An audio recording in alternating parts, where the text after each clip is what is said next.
there's the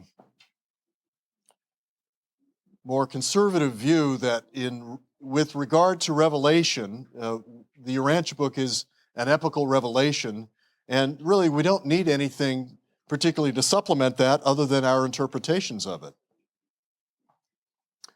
And another view is that we have the Urantia text and there's ongoing revelation occurring all the time.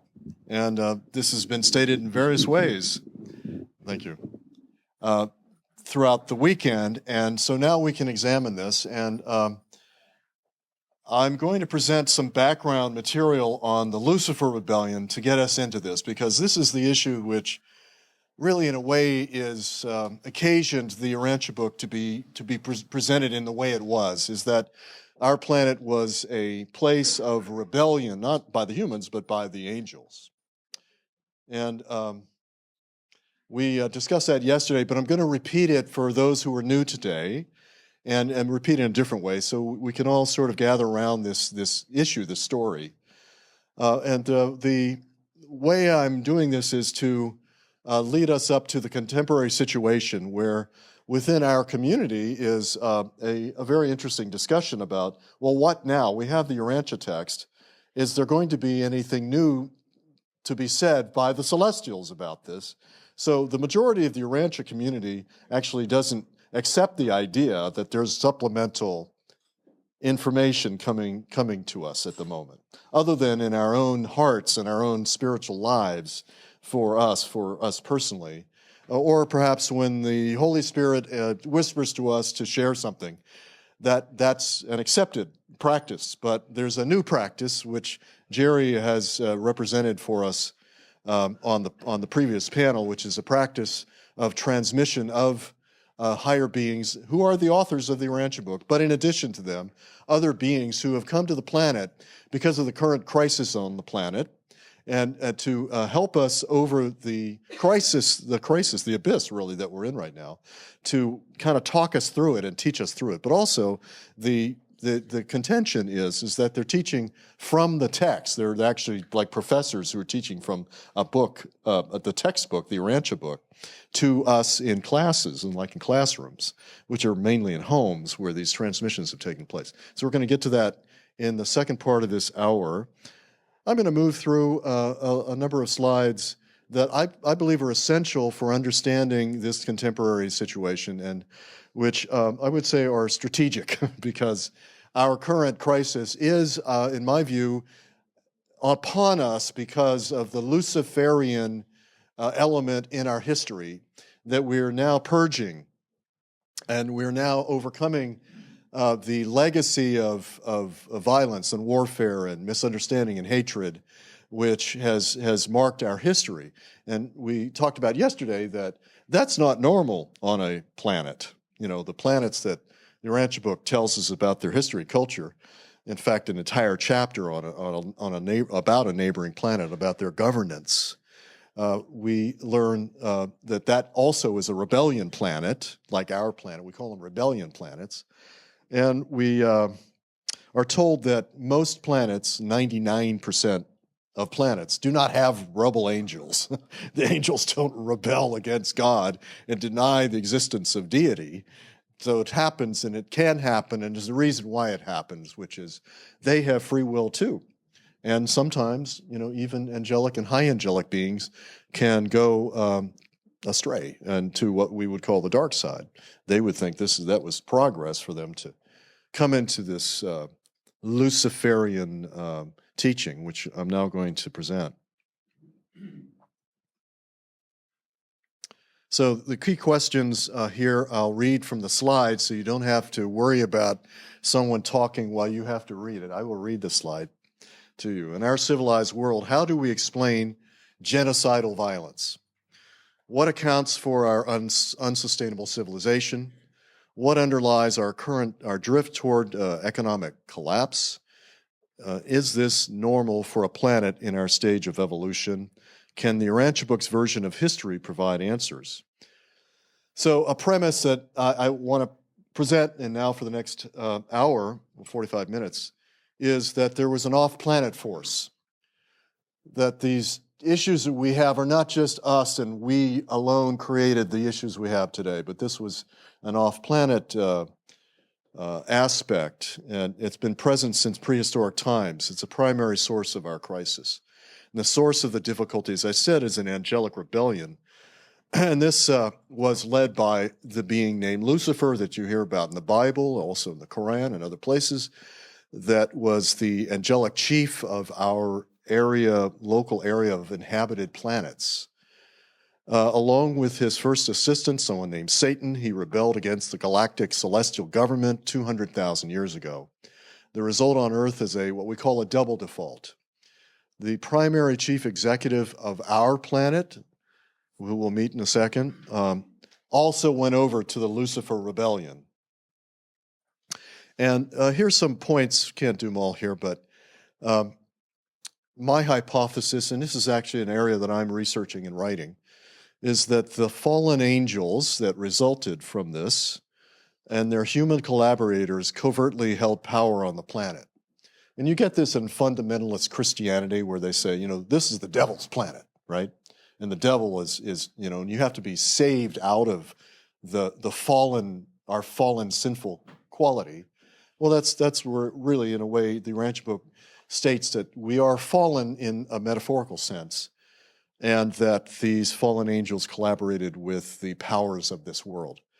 Second, this popular phrase, ancient astronauts, well, there's something to it in the Urantia book, and they interbred with us. We're going to get to that in a minute. What we call today Satanists are, in my belief, I'm not saying, this is not in the Urantia book, that they are energized by occult practices, or they were, where they invoke these dark spirits.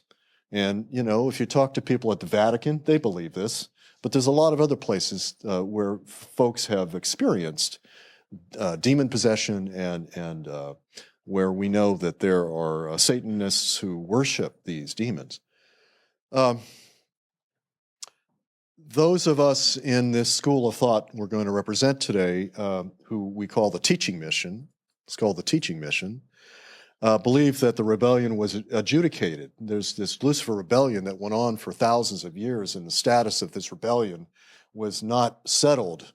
And when I say settled, there are courts on high that settle these disputes. They're in the heavenly courts. So we have been told in new messages that it was adjudicated in 1985 or thereabouts. Some people say 1987, and other dates around then. So moving on, this question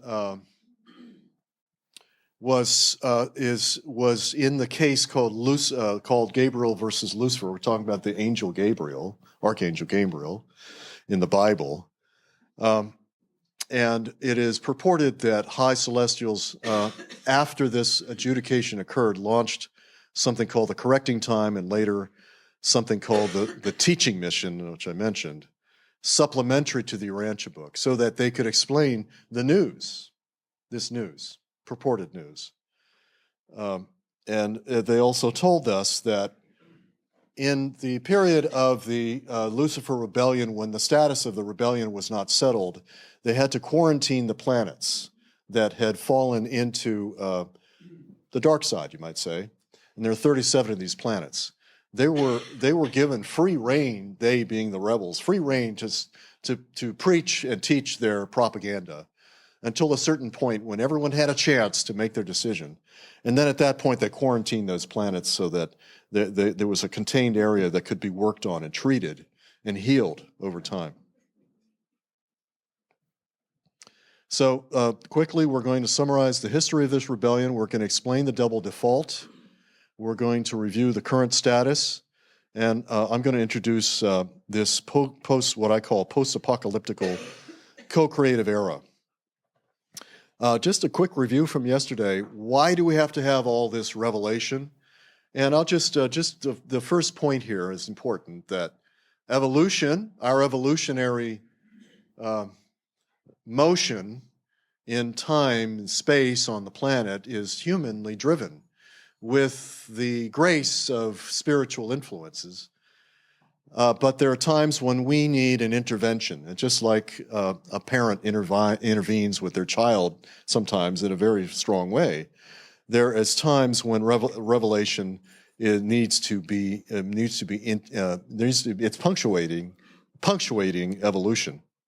So, reviewing this again, the first great revelation 500,000 years ago, we call it the arrival of the prince and his staff. And it sounds pretty odd and obscure, but at that time, every planet at that time in its biological and cultural evolution, and all the planets throughout the universe have a dispensation that is started when off-planet beings come and bring a kind of avatar staff. And this avatar group is incarnate beings who are teachers and they're visible. But at the head of the staff is the being who will be the planetary sort of director, like the governor general of the planet. And that being's invisible because it's a high being and is not visible. We've already reviewed that this first great period, actually the date should be here, but it's 300,000 years later, the rebellion starts. Our planet and 37 other planets join it, and the rest that we've discussed. This is the location of this event, of the first epochal intervention, you might say, by benign off-planet beings. And it's actually the Persian Gulf here, and this is where present-day Somalia is, Iraq. Anyways, it's an area here called Dalmatia. And Dalmatia was the city built by these beings who came to begin this first dispensation of teachings from higher beings. So we're moving quickly here. So much, much later is the second great dispensation, according to the Urantia book. We can call it the second epochal revelation. And this is the advent of Adam and Eve. And those of you new to this sounds kind of odd because we think of Adam and Eve as nothing but a myth from the Bible. But according to the Urantia book, there are beings who are called Adams and Eves. They are beings who have a biological mission. They are sent from on high, and they incarnate in physical bodies. Their mission is to improve the gene pool on the given planet. When they come, they're given specific directions, which is that they will create descendants, their progeny, their children. This is a couple that can create children. They're biological, but they're very high beings, yet they have a biological capacity to generate children. Their children become the gene pool for intermarrying with the indigenous tribes. And at this point, it's still indigenous peoples who are there naturally through evolutionary means. They're now populating the planet. It is believed by many of us that this Eden, Garden of Eden, is also what folks call Atlantis. So, as I said, there was a double default of two missions. So the previous mission here defaulted, and this one as well defaulted. So both of them were disrupted. Why? Because of the angelic rebellion, which was actually long previous to this second phase, 170,000 years or so, was a rebellion in the angelic spheres. And those rebels actually derailed this mission, which we're going to look at a little bit more.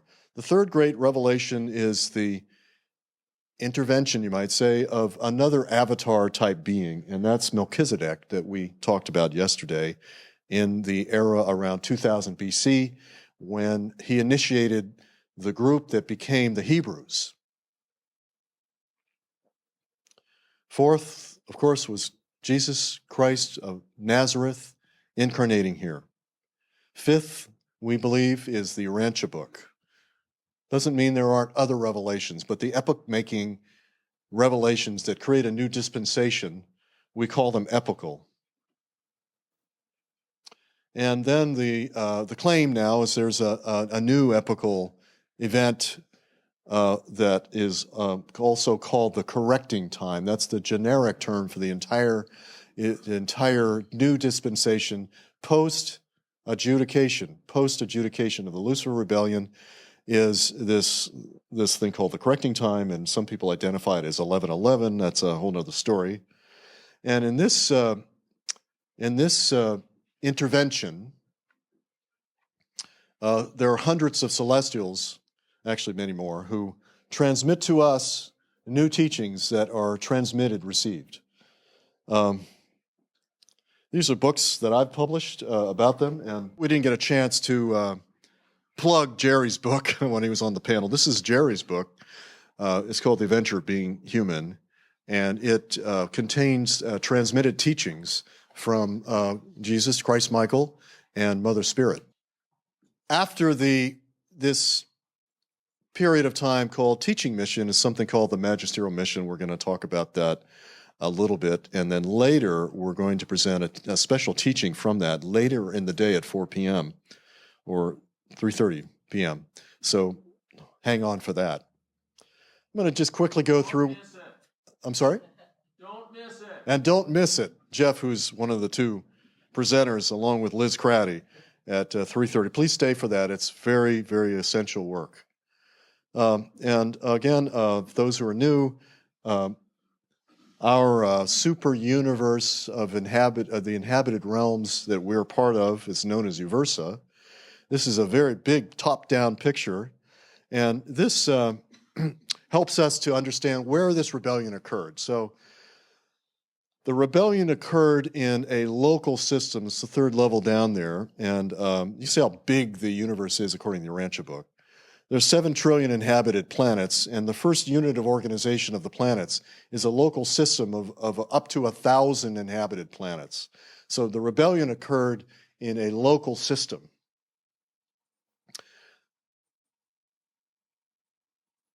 So let's look for a bit at what a normal planet would be like.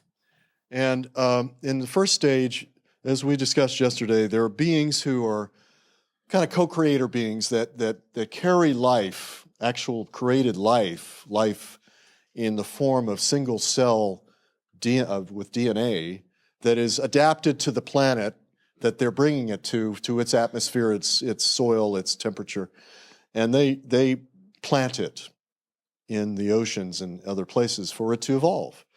Second stage, humans appear. Third stage, as I mentioned, off-planet beings establish a headquarters. And that was Dalmatia that I showed you a short time ago. That would be the headquarters of our planet. If there had not been a rebellion, we'd have a planetary capital that would be 500,000 years old. It'd be a great city, would be in that location. Stage 4 is this, what I call the second epochal event, is when an Adam and an Eve come to the planet, and they intermarry their children and bring a higher genetics into the planet, and then all these different races blend and intermarry into a single race. Stage 5 is bestowals from very high beings from the central universe. This is the central universe there, the big ellipse outside of space and time. They arrive to teach. And here we had a very high being named Christ Michael, who incarnated as Jesus. Stage 6 is the stage of achieving sustainability, and then beyond that is what they call light and life. We'll skip this. We've covered it more or less. This shows you it goes back 500 billion years, actually, in the timeline. About 1 billion years into it, you have life. 500,000 years later, you have the planetary headquarters, etc. Now, this is us. So this is an atypical planet. This is Urantia. Urantia has 2 of these phases that defaulted. The 2 of the most important. One is the establishment of the planetary headquarters defaulted. The establishment of the biological uplift defaulted.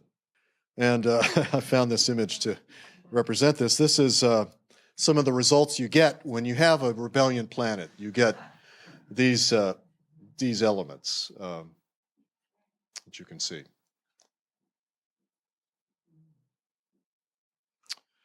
Now, looking at the first epic, going back now in time to 500,000 years ago, the stars of this epic, so to speak, are Caligastia, who's that, remember, the unseen being that comes with the staff of 100 avatars, is Caligastia.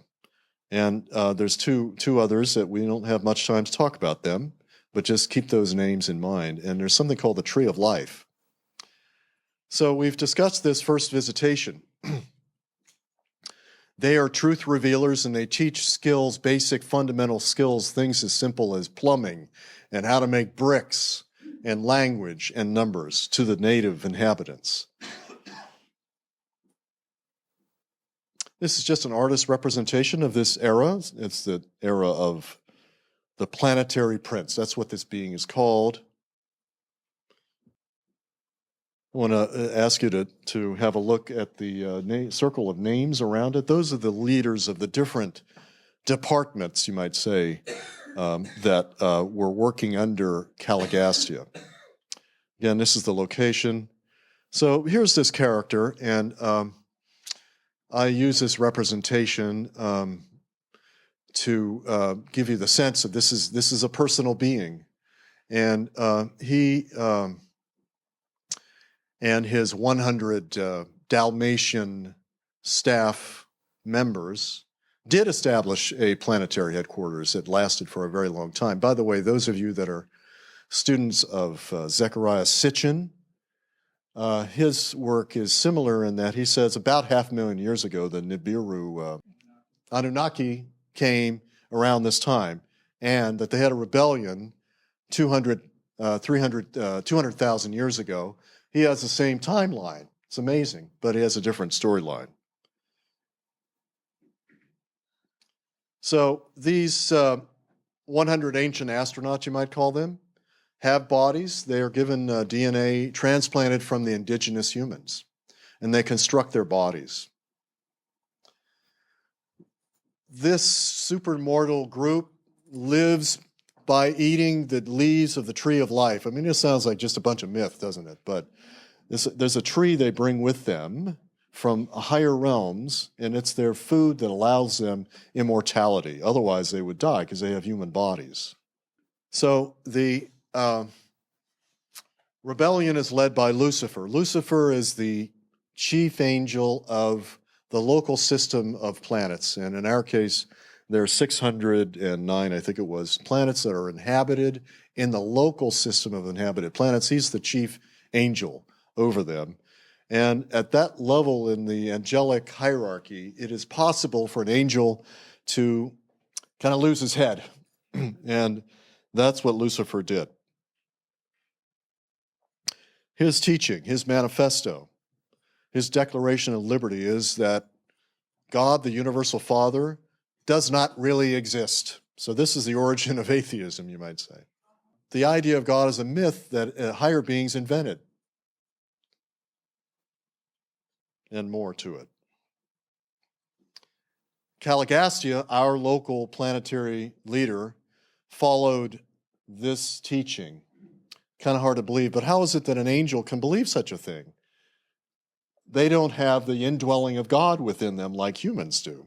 And one prophetic teacher, Urantia teacher, has told me once, he believed he was told, that Lucifer was jealous of the ascending humans that were ascending through the heavenly spheres, and they would meet him on the way up. And he was envious that they had this indwelling God in them, and so he wanted to deny that there was power in that.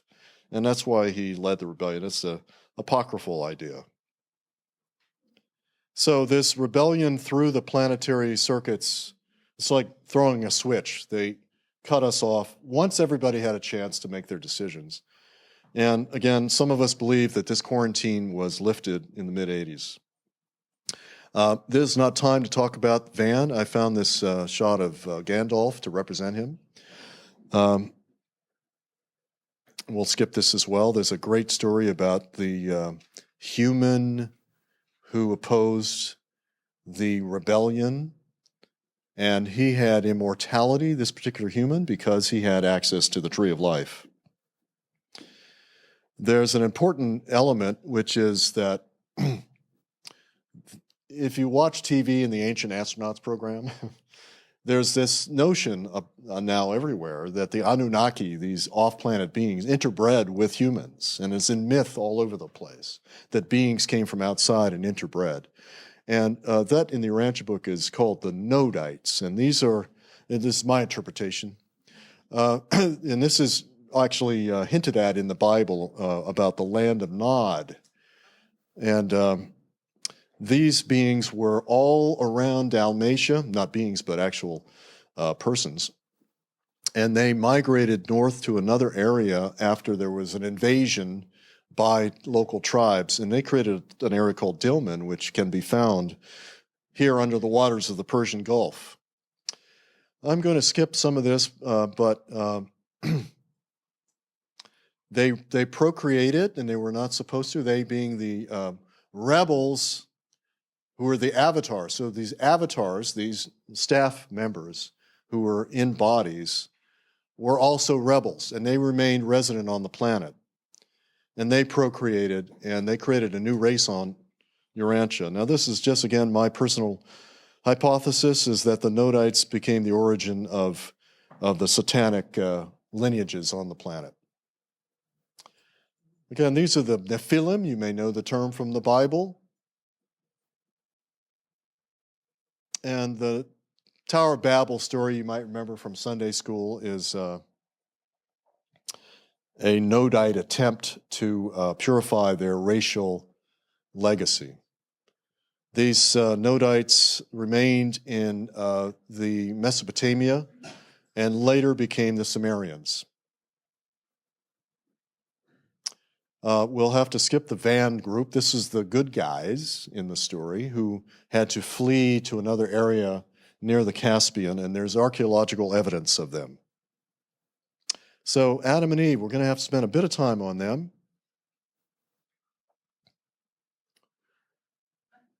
Now, Adam and Eve, had a lot to deal with. So they came to a planet that had been in rebellion for a very long time. There was no capital city. There was supposed to be a huge capital city in the Persian Gulf when they arrived. And there would be a civilization around that. And they would be an adjunct to that. And then they would then create their own city, which would be a second city, sort of like what Chicago is to New York, you might say. Adam and Eve, I like calling them ancient astronauts. They were a couple that became resident in a location we're going to look at in a second. Their status correlates with the Bible in certain ways. Also, in Sumerian myth, you have a direct representation of what the Urantia book is telling us. This is where the Urantia book tells us they resided. There's sunken land off the coast of Cyprus, where we have had two archaeological expeditions underwater that have revealed that there may be remnants of a city there that would be, if true, the Urantia book's teaching that there was a civilization built there by Adam and Eve and their descendants. This is the area where we did underwater research, and apparently we may have found evidence of a wall.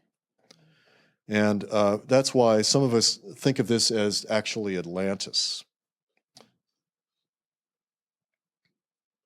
This is the person who did the expedition, pulled it together.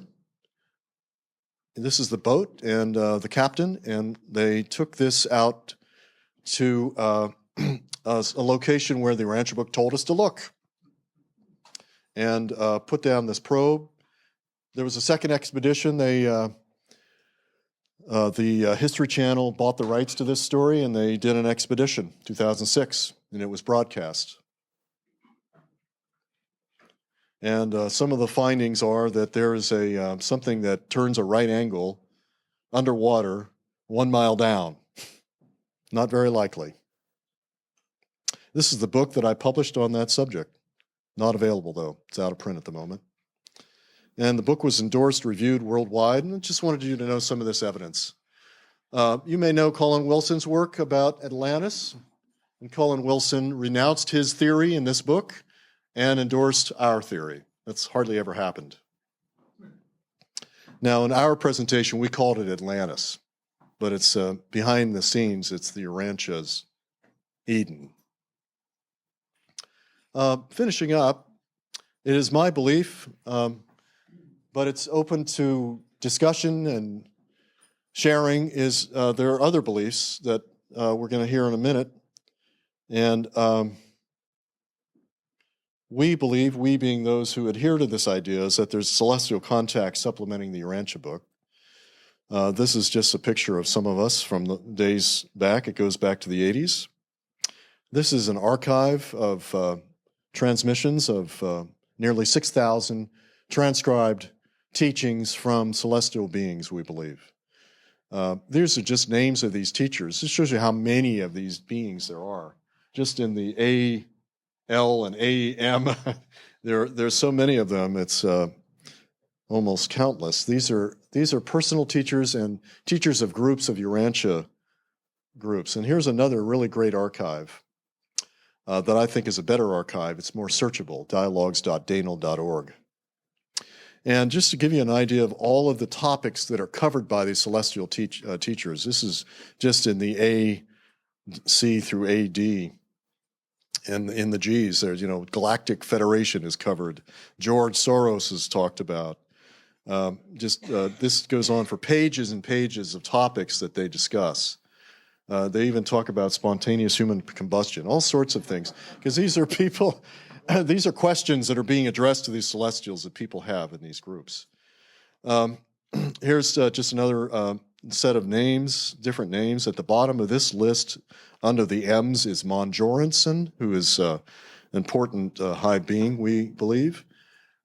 Here's yet another list of names in the W's and V's. There's somebody named What About Bob? They have a lot of humor. Yogananda also transmitted, by the way. There's a number of transmissions from Yogananda. They're quite thrilling. Is that Marianne Williamson? No, not Marianne Williamson transmitting, no.